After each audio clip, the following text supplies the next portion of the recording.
Perlas del libro de Mateo. El bautismo es símbolo del nuevo nacimiento, el nuevo nacimiento de una vida de pecado a una vida de santidad. ¿Por qué Jesús pide ser bautizado? Si la Biblia misma asegura que Él no cometió pecado alguno. Damos gracias a Dios que nos permite reflexionar este día en las perlas del capítulo 3 del Evangelio de Mateo. Cada vez que vamos a estudiar la Biblia, recuerde, ore siempre, pida que el Espíritu Santo lo guíe. Te damos gracias, buen Dios, porque una vez más nos permites abrir tu palabra. Permítenos entender, Señor, estas grandes verdades sobre el ministerio de Juan y sobre el bautismo que tú tomaste cuando estuviste en la tierra. En el nombre de Jesús te lo pedimos. Amén. El capítulo 3 nos habla en la primera parte acerca de la predicación de Juan el Bautista. ¿Qué perlas encontramos en esta parte de la historia?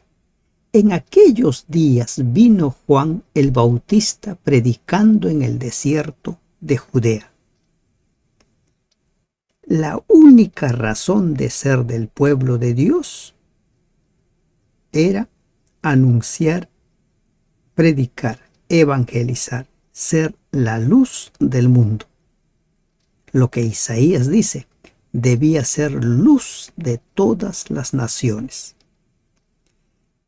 Juan el Bautista fue separado desde el mismo momento de su concepción. Cuando a su padre se le anuncia que iba a nacer Juan el Bautista, se le dice cuál iba a ser su misión y se le da instrucciones a Zacarías de cómo debía criarlo. El nacimiento de Juan o la concepción de Juan el Bautista es muy similar a la concepción de Sansón, sus padres ancianos, y una concepción milagrosa y con una razón de ser. Ambos debían cumplir una misión. Lamentablemente Sansón no quiso aceptar la misión para la cual había sido llamado desde el vientre materno. Juan el Bautista, por su lado, cumple con ese cometido, con el llamado. Y aquí encontramos una enseñanza, una perla. Dios nos llama, pero nosotros decidimos si aceptamos o no aceptamos ese llamado. Dios nos invita, pero nosotros decidimos. Tú decides. Y Juan decidió aceptar el llamado y se convirtió en el pregonero en el que prepararía el camino para la primera venida de Cristo, diciendo: arrepentíos porque el reino de los cielos se ha acercado. Metanoeo, arrepentirse, pensar en forma diferente después de, es decir, cambiar de forma de pensar. Eso es arrepentimiento, cambiar de propósito. Arrepentirse comprende mucho más que la confesión del pecado, aunque esto también estaba incluido en la predicación de Juan el Bautista. Desde el punto de vista teológico, la palabra no solo incluye un cambio de ideas, sino también una nueva dirección en la voluntad, una modificación de propósitos y actitudes, un nuevo estilo de vida, una nueva forma de vida. Por eso es que Jesús lo comparó con el nuevo nacimiento. A Nicodemo le dice: es necesario nacer de nuevo para entender las cosas de Dios. Arrepentirse no es simplemente una confesión de labios para afuera, es cambiar la forma de pensar, es dar una nueva dirección a la voluntad, es modificar los propósitos y actitudes. Esto debe quedar muy claro, porque nosotros tomamos muy a la ligera esto de arrepentirse. Dicen, bueno, lo siento. Lo siento no es arrepentirse. Arrepentirse es hasta aquí hiciste de una manera las cosas y de aquí en adelante lo harás de forma distinta. Eso es arrepentirse.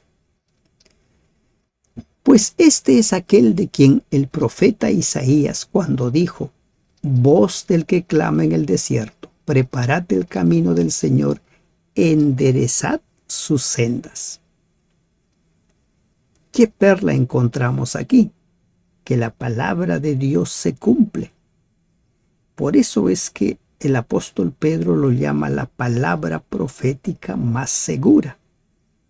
La Biblia es el único libro que encierra profecías cuyo cumplimiento se dio sí o sí, salvo las profecías condicionales. Isaías anunció el ministerio de Juan el Bautista y ese ministerio se hizo realidad cuando Juan empieza a predicar, preparar el camino del Señor, enderezar sus veredas. Preparar. ¿Qué es preparar el camino del Señor? Juan no solo proclamó el establecimiento del reino de los cielos, sino también anunció la inminente llegada de su rey. La figura que se emplea en este versículo es la de la preparación que debía hacerse por anticipado para la venida del rey. Cuando un monarca del antiguo cercano oriente decidía visitar ciertas partes de su reino, despachaba a mensajeros. ¿Con qué finalidad? Para preparar el camino. El camino no debía tener ningún obstáculo. Debía estar aparejado para que el rey llegue al lugar. Enderezad sus sendas. Puesto que el reino de Dios está dentro de vosotros, como dice Lucas 17:21, eso es lo que significa esto de enderezar las sendas. Es evidente que la obra de preparación debía realizarse en el corazón. La preparación de la cual habla aquí el Bautista es pues el enderezamiento de lugares torcidos del corazón humano. Por eso Juan predica un bautismo de arrepentimiento. Si hablamos literalmente, un bautismo de cambio de parecer. Debían echarse abajo el orgullo y la altivez de los hombres. Un nuevo estilo de vida. Y Juan estaba vestido de pelo de camello y tenía un cinto de cuero alrededor de sus lomos, y su comida era langostas y miel silvestre. Era un ser muy peculiar, distinto a todos los demás. ¿Qué vestía? Vestido de pelo de camello. Tenía un cinto alrededor de sus lomos. Hoy en día las personas juzgan por la forma de vestir a las demás personas. Si no va de acuerdo a sus patrones, a sus concepciones, ya se van generando estereotipos o prejuicios. Juan no solo recordaba a sus oyentes el mensaje de los profetas, sino que también usaba la ropa de los profetas. Su indumentaria era un testimonio tácito de que la misión profética en silencio por largo tiempo había sido restablecida en Israel. Recordemos, Malaquías fue el último profeta en el Antiguo Testamento. Y tanto su indumentaria como sus modales recordaban a los profetas o videntes de la antigüedad. La sencilla vestimenta de Juan era también un reproche para los excesos de su época, las vestiduras delicadas que se usaban en las casas de los reyes. ¿Es un reproche también para nuestros tiempos? Y esta vestidura armonizaba con su mensaje de reproche contra los males del mundo. El reino que Juan proclamaba no era de este mundo. Sus vestimentas reflejaban desprecio por las cosas de este mundo. Juan vivió así como predicó. Para el reino invisible, su apariencia física reflejaba el mensaje que proclamaba. En pocas palabras, sus dichos y sus hechos iban de la mano. Y es lo que se espera de cada uno de nosotros, que nuestros dichos y nuestros hechos vayan de la mano. Y salía a él Jerusalén y toda Judea y toda la provincia de alrededor del Jordán. Mucha gente, al escuchar el mensaje de Juan, iba donde él. Y aquí encontramos más de una perla. Una de ellas: siempre hay personas sedientas de la palabra de Dios, sedientas de la verdad. Siempre. Pero también hay personas que acuden no necesariamente por encontrar a Dios, sino por otras razones. Y estas personas que iban al encuentro de Juan eran bautizados por él en el Jordán.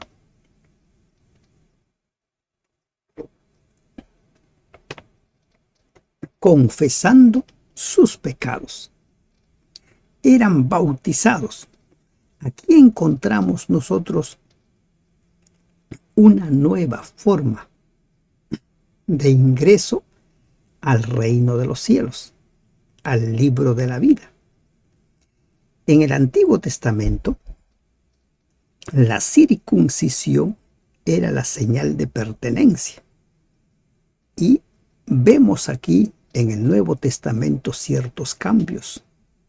Uno de ellos es el bautismo. ¿Y qué era el bautismo? Es sumergir.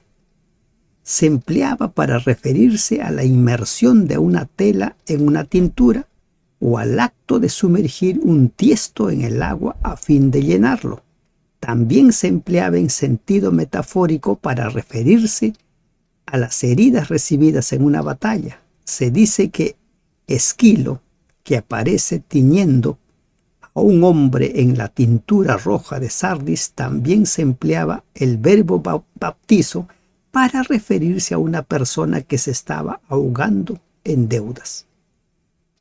Por eso el símbolo es muerte, sepultura y, cuando sale, resurrección a una nueva vida. Ese es el significado del bautismo.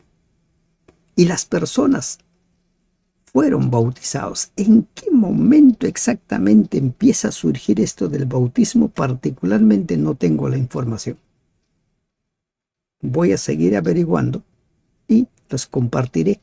Pero aquí en Mateo encontramos por primera vez esta declaración.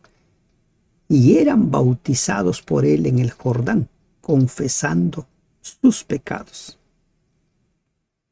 ¿En qué momento Dios hace este cambio? No lo refiere las Escrituras. Hemos terminado hace poco Malaquías, o sea, el Antiguo Testamento, y no encontramos ese cambio. Pero versículos más adelante vamos a ver que Jesús mismo toma el bautismo, indicándonos que esa era la voluntad de Dios, que esa era la forma de ingresar a formar parte de su pueblo. Al ver él que muchos de los fariseos y de los saduceos venían a su bautismo, les decía: generación de víboras, ¿quién os enseñó a huir de la ira venidera? ¿Por qué Juan actúa de esta manera? ¿Por qué les dice a ellos generación de víboras? En la versión Jerusalén dice raza de víboras. Cristo mismo empleó posteriormente un lenguaje casi idéntico al referirse a los fariseos y saduceos. Mateo 12:34. ¿Qué es lo que les dice el maestro? Dice: generación de víboras, ¿cómo podéis hablar lo bueno siendo malos? Lo mismo en Mateo 23:33.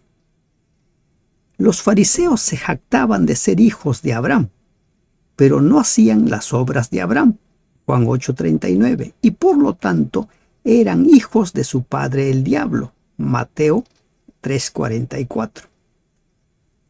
Dice, ¿quién les ha enseñado a huir? ¿Por qué Juan es tan duro? Porque Juan discierne entre lo que es bueno y lo que es malo. Tenía esa capacidad de discernir quiénes en verdad estaban interesados en encontrar a Dios, en volver a Dios, y quienes simplemente lo hacían por curiosidad o por cualquier otra razón, pero no por lo que debería ser.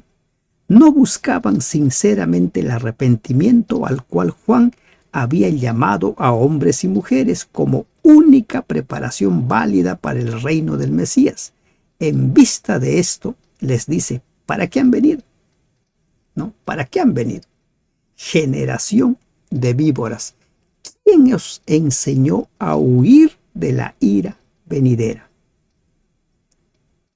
Es posible que la ira venidera, ¿no?, por inspiración, Juan estuviera anticipándose a los indescriptibles momentos que sucederían tiempo después.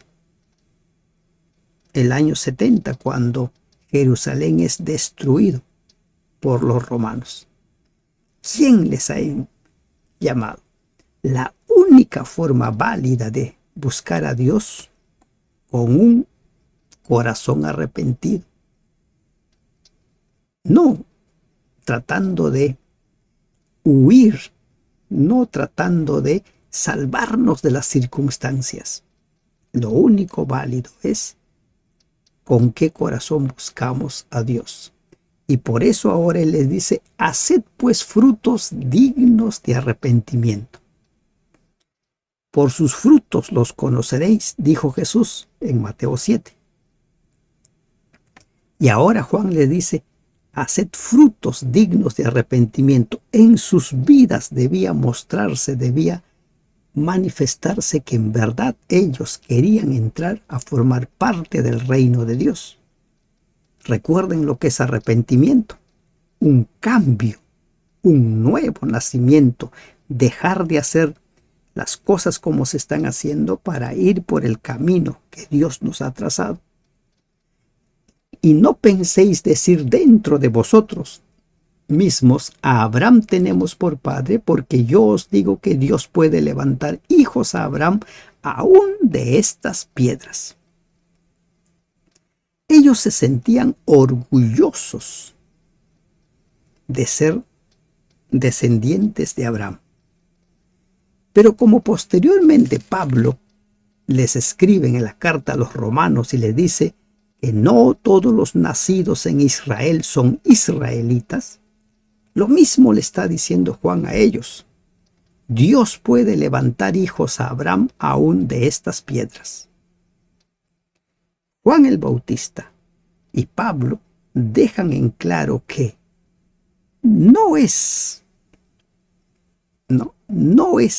el origen del nacimiento, cuál es mi línea genealógica lo que va a determinar mi salvación, lo que va a determinar mi pertenencia al pueblo de Dios, sino la fe que tuvo Abraham. Y es lo que posteriormente Pablo escribe en el libro de Gálatas. Son hijos de Abraham aquellos que tienen esa misma fe que tuvo Abraham. Y ya también el hacha está puesta a la raíz de los árboles. Por tanto, todo árbol que no da buen fruto es cortado y echado fuera, echado en el fuego. El hacha, símbolo de juicio o castigo. Recuerden cómo hemos terminado Malaquías capítulo 4. Se anuncia la venida del Señor para pagar a cada uno conforme a sus obras. Y el Evangelio es el mismo. El hacha está puesta a la raíz, lista para la acción. Se insinúa acá que pronto habría de emplearse. Está puesta a la raíz de los árboles. Mire, en la sociedad donde usted se desenvuelve, hay palabras, hay frases que literalmente significan otra cosa, pero ya por el uso que se da, pues usted ya sabe lo que significa. Lo mismo sucedía en el tiempo de Jesús. La palabra árboles, la gente entendía perfectamente que se refería a las personas. En el Antiguo Testamento se emplea con frecuencia árboles para representar a la gente. Ezequiel 17, 22 al 24, Salmo 1, 3. Los oyentes de Juan comprendían perfectamente lo que él decía. Al igual que Juan, Cristo empleó la figura de un árbol para representar al pueblo de Israel. Lucas 13, 6 al 9. Sé que hablar de árboles ellos entendían perfectamente. Por ejemplo, en la parábola de la viña, Mateo 21, 19, 20, los fariseos entendieron que estaba hablando de él o de ellos. Por tanto, todo árbol que no da buen fruto es cortado y echado en el fuego. Todo árbol. Y esto hace referencia o menciona lo que Dios enseña por medio de Isaías en relación a la viña. ¿Qué más puedo hacer yo por mi viña? Si no da frutos, va a ser cortado. Posteriormente, Jesús cuenta también más parábolas sobre la viña. Pero si no da fruto, solo una persona buena puede producir una cosecha de buenos hábitos, de los cuales se cosecha un buen carácter. Los frutos del Espíritu Santo, Gálatas 5, 22, 23. Si no, será cortado. Y ese es el mensaje. El Espíritu Santo produce frutos en la vida de la persona, y la persona que no acepta al Espíritu Santo, en su vida se producen las obras de la carne. Yo a la verdad, dice el apóstol, os bautizo en agua para arrepentimiento. Juan muestra claramente que comprendía que su bautismo solo anticipaba la obra de Cristo. Los bautizo en agua para arrepentimiento, para cambio de vida. Pero el que viene tras mí, cuyo calzado no soy digno de llevar, dice, el que viene tras mí, Juan ya había dicho que su tarea era la de ser heraldo que anunciaba la venida del Señor. Versículo 3 de este capítulo que estamos leyendo. El que viene era un hombre que comúnmente aplicaban los judíos al Mesías esperado. Ese es otro lenguaje que ellos lo entendían muy bien.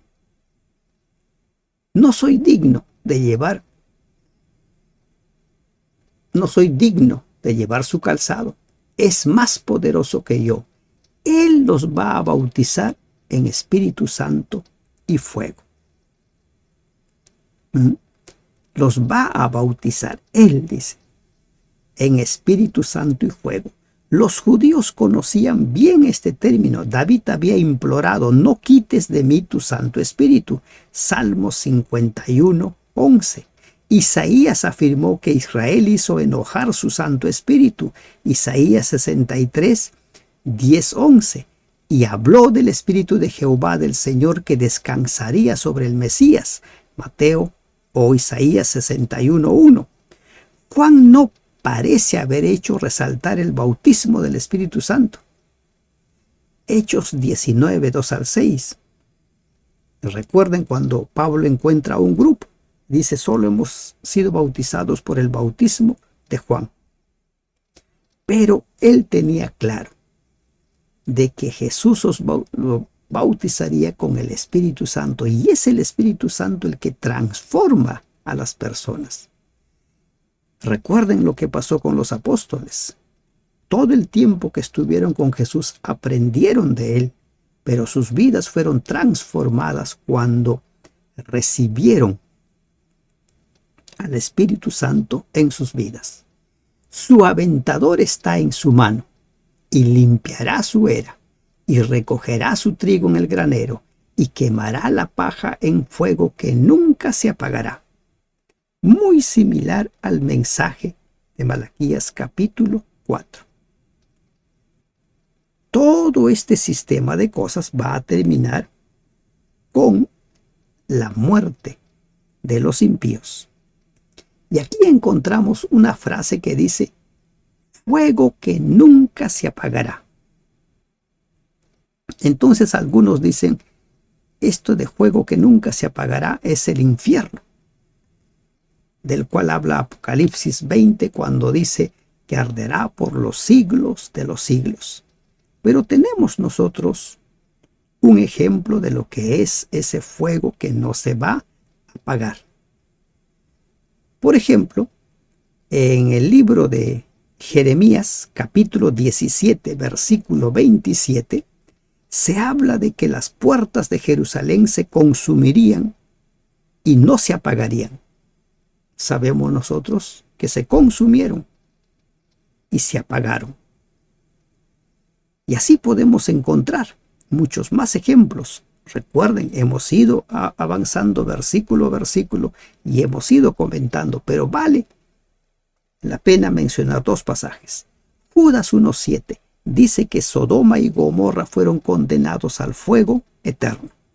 Y segunda de Pedro 2:6 dice que Sodoma y Gomorra fueron puestos como ejemplo. Consumidos por el fuego eterno, por el fuego que no se apaga.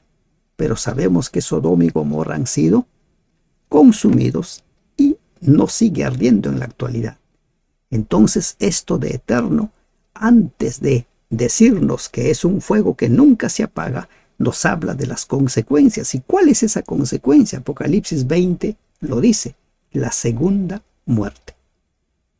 Nunca más las personas se volverán a levantar. Los versículos 13 en adelante nos hablan acerca del bautismo de Jesús. Entonces Jesús vino de Galilea a Juan al Jordán para ser bautizado por él. Miren, tengan en cuenta lo siguiente. En el Antiguo Testamento no encontramos nosotros los términos o los nombres de Espíritu Santo, de el Padre, ni de el Hijo. ¿No es cierto? Hemos encontrado en más de una ocasión, como en el caso de Zacarías, en el caso de Génesis, a los dos Jehová. Encontramos la expresión el Espíritu de Dios. Pero en el Nuevo Testamento, en el cual ya se pone en acción el plan de salvación, cada uno cumple una función. Los tres son uno. Y aquí en el bautismo de Jesús vamos a encontrarnos una vez más con los tres, mencionados literalmente. Hay muchos que se resisten a aceptar de que Dios es uno, unidad hablando, no cantidad. Y ellos siguen considerándolo de cantidad. ¿Cómo es que tres va a ser uno? Dice, vino para ser bautizado por él. ¿Por qué Jesús debía ser bautizado? Única y llanamente para dejarnos ejemplo, como dijo él mismo cuando realizó el lavamiento de los pies, que está registrado en Juan, dice, porque ejemplo os he hecho, para que ustedes hagan como yo lo he hecho. Él no pecó, él no necesitaba arrepentirse, pero lo hizo para dejarnos el ejemplo. Ese es el camino para ingresar a la iglesia de Dios. Mas Juan se le oponía diciendo, yo necesito ser bautizado por ti. Claro, si él mismo dice, no soy digno de desatar su calzado. Y le dice, yo necesito ser bautizado por ti. Juan conoce que él es Dios encarnado y que Juan sabía perfectamente quién era él. Y dice, yo necesito ser bautizado por ti y tú vienes a mí. Cara a cara con aquel más poderoso que él. Juan, movido por un espíritu de humildad y sintiendo su propia indignidad, no quiso administrar el bautismo de arrepentimiento para perdón de pecados al que no tenía pecado. Le parecía indebido bautizar a Jesús. Sin duda, no comprendía plenamente que Jesús debía establecer un modelo para todo pecador salvado por gracia. Ese es el camino a seguir. Y mucha gente no entiende hasta la actualidad. Hay quienes dicen yo creo en Dios, pero no necesito ser bautizado. No es lo que nosotros creamos, sino lo que nosotros debemos hacer. Hay quienes dicen yo soy buena gente, no hago mal a nadie. Miren, en el libro de Hechos vamos a encontrar, dentro de algunas semanas, la historia de Cornelio, un soldado romano, y que dice en la Biblia que sus oraciones eran aceptas, sus limosnas eran aceptas, pero él debía dar el paso del bautismo. Y el ángel se le aparece y le dice que mande llamar a Pedro, que él le va a enseñar lo que tiene que hacer. Esa historia deja muy en claro que el bautismo no es opcional, no es que yo lo tomo o no lo tomo porque me sienta pecador o no me sienta pecador. Es el modelo. Y Cristo nos deja el modelo. Pero Jesús le respondió, deja ahora, porque así conviene que cumplamos toda justicia. Entonces le dejó. Deja ahora. Juan no debía de negarse a cumplir con lo que Jesús pedía, aunque le pudiera parecer que era indebido que bautizara a Jesús. ¿Y qué le dice? Así conviene que cumplamos con toda justicia. De ninguna manera era adecuado bautizar a Jesús como reconocimiento de sus pecados, porque no tenía pecados de los cuales arrepentirse. Pero como nuestro ejemplo, era conveniente y apropiado que Jesús aceptara el bautismo. Es el modelo. En ocasión de su bautismo, Jesús puso de lado su vida privada. Ya no era más sencillamente un hombre perfecto entre los hombres. En adelante habría de ocuparse de su ministerio activo y público como Salvador de hombres. El que Cristo se sometiera al bautismo de Juan confirmó el misterio del bautista, colocó el sello de aprobación celestial sobre él. Cristo, allí con Juan. ¿Y qué era Juan? El que preparaba el camino para la primera venida de Cristo. Y Juan posteriormente es declarado por Jesús como uno de los principales en el reino de los cielos. Incluso él lo compara con Elías. Y Jesús, después que fue bautizado, subió luego del agua. Y he aquí los cielos fueron abiertos, y vio al Espíritu de Dios que descendía como paloma y venía sobre él. Y hubo una voz de los cielos que decía: este es mi Hijo amado, en quien tengo complacencia.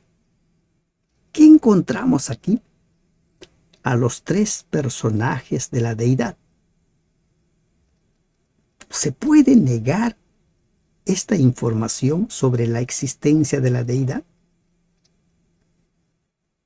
Se puede negar, se puede pasar en alto, porque hay pasajes que dicen hay un solo Dios. Juan 17 explica en qué consiste eso de uno.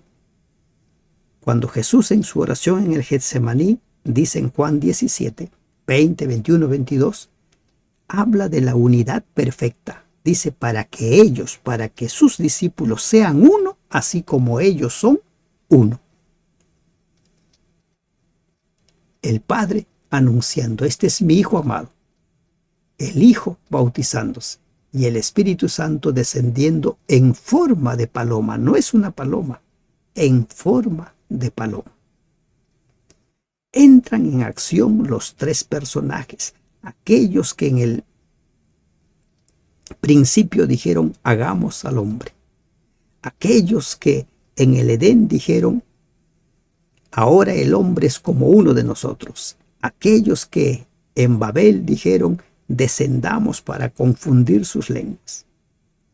Ellos, esos mismos tres, ahora están aquí. El plan de salvación está siendo desarrollado. Cristo, el Cordero de Dios, se ha humanado, va a tomar nuestro lugar y con el bautismo da inicio a su ministerio. El bautismo es el modelo. Jesús no necesitaba bautizarse, pero se bautizó para dejarnos el modelo a seguir. No es opcional el bautismo. Y el arrepentimiento, ¿qué es el arrepentimiento? Es un cambio radical en la vida. Hasta aquí hacías de esta manera. A partir de aquí vas a vivir de otra manera. Por eso es que el arrepentimiento precede al bautismo y juntos marcan el nuevo nacimiento. Acepta las verdades de la palabra de Dios y vive en armonía con ellas. Que Dios te bendiga. Amén.